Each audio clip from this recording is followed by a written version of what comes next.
Hello friends, good morning. Welcome back to my new blog. आज का मेरा blog start हो रहा है सुबह के 3 बजे से और अपने स्टडी के साथ। तो चलिए स्टार्ट करते हैं आज की स्टडी अपनी न्यू एनर्जी न्यू टारगेट के साथ। और आपके जो सबसे ज़्यादा कमेंट थे ये एनिमल टिश्यू से रिलेटेड, उसका मैं आपको प्रूफ के साथ सिलेबस में दिखाऊंगी लास्ट में, क्योंकि आपने लेट कमेंट करा तो मैं पहले बताई हूँ उस वीडियो में कि हाँ पढ़ना है, लेकिन फुल एक्सप्लेन नहीं करी हूँ। आप डाउट में अभी भी है तो मैं उसको एक्सप्लेन करूँगी, आपको सिलेबस में दिखाऊंगी लास्ट में।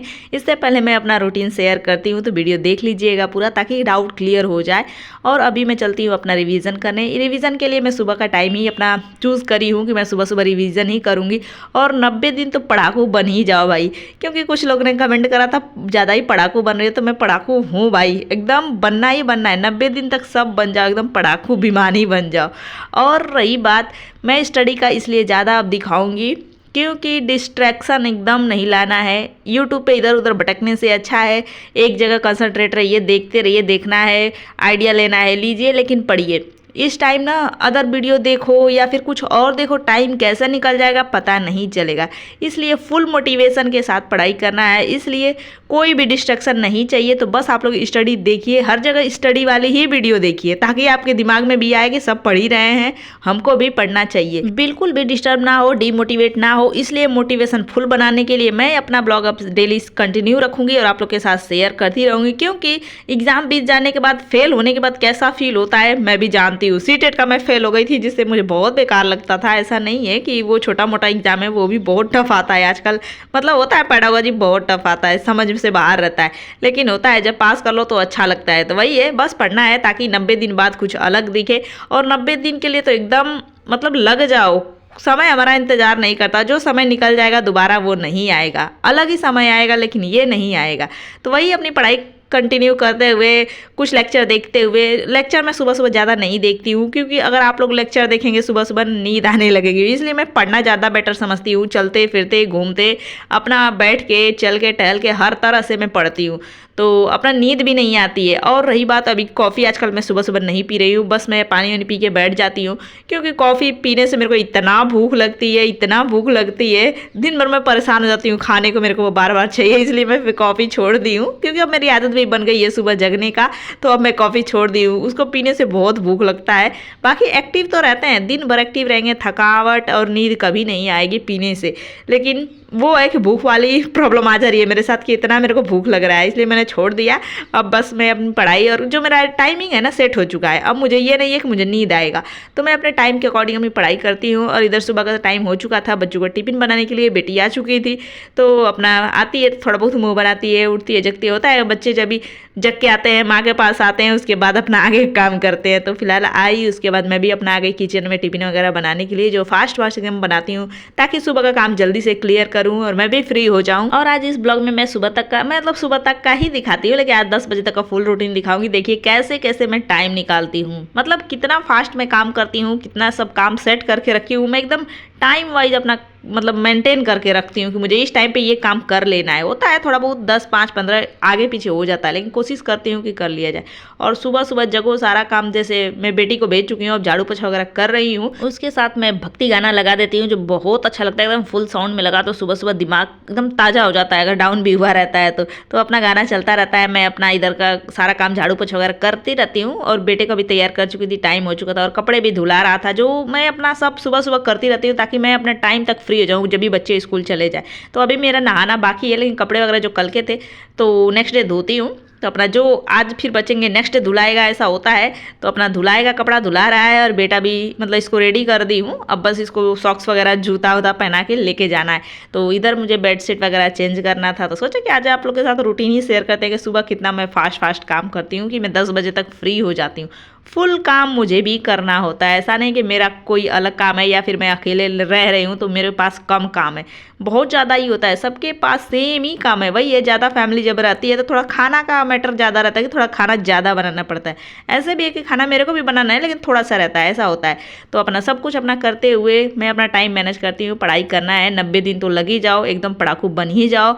और अपने स्टडी और जो डेली रूटीन है सब कुछ शेयर करते हुए रूटीन आगे बढ़ाते हैं। तो आप लोग कैसे हैं, ऐसा करते हैं अच्छे होंगे और आप लोग की पढ़ाई लिखाई सब कुछ अच्छी चल रही होगी, मन लगा के कर रहे होंगे। और मेरी तो जो चल रही है आप लोग के साथ शेयर करें, और देख के आप लोगों का कमेंट बहुत खुशी मिलता है कि आप लोग के अंदर एकदम मतलब मोटिवेशन आता है। भाई आप लोग देखिए, मतलब इधर उधर वीडियो देखने से अच्छा है ना किसी का भी देखिए कि स्टडी का देखिए। आजकल एग्जाम वाला सीजन चल रहा है, ये एग्जाम वाला त्यौहार चालू हो चुका है, जितने भी उसके लिए मोटिवेट रहना जरूरी है, क्योंकि जितनी भी हैं सब लेडीज हैं, सबको बहुत सारे काम रहते हैं, बच्चे रहते हैं, दिमाग डिस्टर्ब हो चुका है। 2022 का फार्म भरे भरे अब एग्जाम हो रहा है तो मतलब दिमाग हटक चुका है। तो फिर से पढ़ाई स्टार्ट करना है तो थोड़ा तो एकदम कंसंट्रेशन और मोटिवेशन चाहिए ना। तो इधर मेरा टाइम हो चुका है बच्चों को ले जाने का। जो बेटा मेरा शांति से बैठा है, इसको कोल्ड होने वाला है, होता है ना बच्चों को जब भी कोल्ड होने वाला रहता है एकदम डाउन डाउन लगते हैं। बेटी को भी हो रहा था, इसको भी हो रहा था, लेकिन दोनों को स्कूल भेजी, घर रह के परेशानी करते हैं सब। तो थोड़ा थोड़ा डाउन थे, फिर भी मैं भेज दी, लेके चली गई। अब अपना जाएंगे। और इधर मेरा कपड़ा धुला रहा था, अब इसको बंद करके गई। अब जब भी छोड़ के आऊँगी फिर से उसको स्टार्ट करूँगी, धोऊंगी जल्दी जल्दी। तो ये मेरा रूटीन रहता है। ऐसे ही मैं अपना टाइम मैनेज करती हूँ। जो देख रहे होंगे 8:30 बजे मैं लेके उसको निकल लेती हूँ, ले जाकर टाइम पे छोड़ के टाइम से आती हूँ, ताकि मैं अपने टाइम से टाइम पे फ्री हो सकूँ। तो ये है मेरा रूटीन, जो सुबह मैं चलती हूँ अपने बच्चों को लेके, जो बेटा को लेके जा रही हूँ। और बाकी ये तो डेली का चलता ही रहता है। अब मत कहना कि मैं एक ही दिखाती हूँ। अब एग्जाम तक एकदम फुल मोटिवेशन के साथ रहिए, बस स्टडी का ही वीडियो देखिए और मोटिवेट रहिए और पढ़ाई करते रहिए। और मैं ये रियल ही दिखाती हूँ, जैसे मैं हूँ वैसे हूँ भाई। ऐसा नहीं है कि कुछ अलग से मैं तैयार होके ब्लॉग बनाने चलूँ, तो ये मेरे बस की बात नहीं होगी ही नहीं, क्योंकि किसी के भी लेडीज़ के भी हिसाब से, मेरे हिसाब से नहीं होगा, क्योंकि सब काम कर रहे हैं। वीडियो के लिए अलग कंटेंट है या फिर अलग चैनल होगा, उसके लिए ठीक है 10-15 मिनट निकालते हैं। अगर ब्लॉग शूट करना है तो दिन भर थोड़ा थोड़ा करते रहते हैं। तो क्या थोड़ा थोड़ा लग रहा है कि हम तैयार होते रहे? नहीं होता है।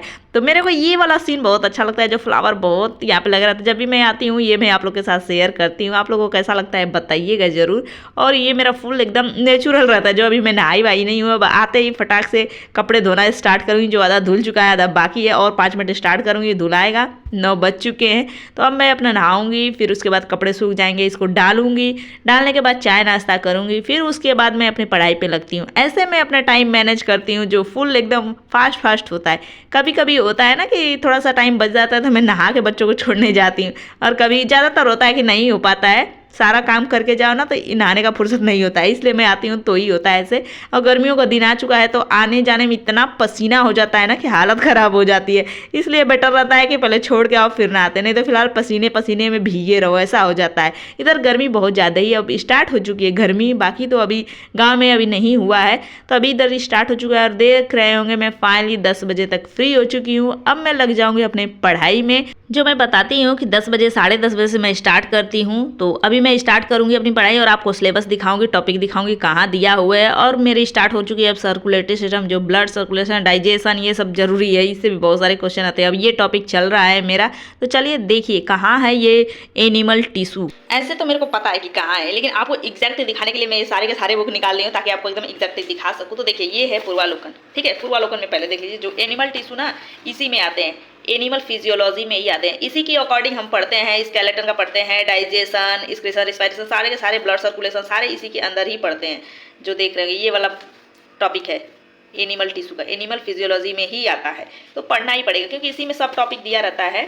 और ये है यूथ की, तो आप देखिए एनिमल सेल है ना, जो इधर न्यूट्रिशन डाइजेशन दिया हुआ है ना, इसमें एग्जैक्ट यूथ वाले में एग्जैक्ट नहीं दिया हुआ है, ठीक है, एग्जैक्ट नहीं दिया हुआ है, लेकिन इसी के अंदर ये मस्कुलर मसल्स, स्केलेटन, टिश्यू के अंदर ही ये सब पढ़ना है। तो जब हम ये टॉपिक स्टार्ट करेंगे तो उसके अंदर ये सब फाइलम है, तब हमें पढ़ना है। तो इसमें कह लीजिए, जो देखिए उसी के अंदर हमें मांसपेशिया का, जो हड्डी का है, रुधिर का है, सब उसके अंदर ही पढ़ना है। तो आपको क्लियर होगा, क्योंकि एनिमल टिश्यू वो ज़्यादा नहीं है, बस उसके अंदर सब फाइलम है, वो मैटर नहीं करता है। एनिमल टिश्यू रहेगा, उसके अंदर 3-4 फाइलम, सब फाइलम है, उन सबको पढ़ना है। तो एनिमल टिश्यू डालने के बाद फिर वो हम अलग ही पढ़ेंगे, तो वही हो जाएगा। बाकी टीजीटी में भी है, ये पीजीटी का था, टीजीटी में भी मैं दिखाती हूँ। जैसे सारे में ब्लड उत्सर्जन, रजिस्ट्रेशन सब पढ़ना ही है, तो उसके अंदर ये सब फाइलम है, तो पढ़ेंगे ही ना। तो बस यही है, क्लियर हो गया होगा आपको, क्योंकि उसको वो ज़्यादा नहीं है, बस उसके अंदर ये सारे हैं, तो पढ़ेंगे तो सब क्लियर हो जाएगा, आइडिया होगा। और पढ़ना ही है, छोड़ना नहीं है, क्योंकि क्वेश्चन बहुत सारे उससे भी आते हैं। उत्तक जरूरी है, सारे काम में उत्तक के बारे में जानना है। सब में टिश्यू होते हैं, जो ब्लड हो गया, मांसपेशियाँ हो गया, सब में टिश्यू पाए ही जाते हैं। तो वही है टिश्यू, तो टिश्यू के बारे में पढ़ना है। चलिए क्लियर हो गया होगा। कुछ भी डाउट होगा तो करिएगा, पॉसिबल होता है तो मैं कमेंट का रिप्लाई देती हूँ। बाकी आपको एकदम बोलेंगे सिलेबस में नहीं है तब मैं एक्सप्लेन करी सारे का, तो पढ़ लीजिएगा, फायदा ही करेगा। चलिए मिलेंगे नेक्स्ट ब्लॉग में, तब तक ले बाय बाय। मैं चलती हूँ अपनी स्टडी करने। Thanks for watching and comment करते रहिएगा। Bye bye.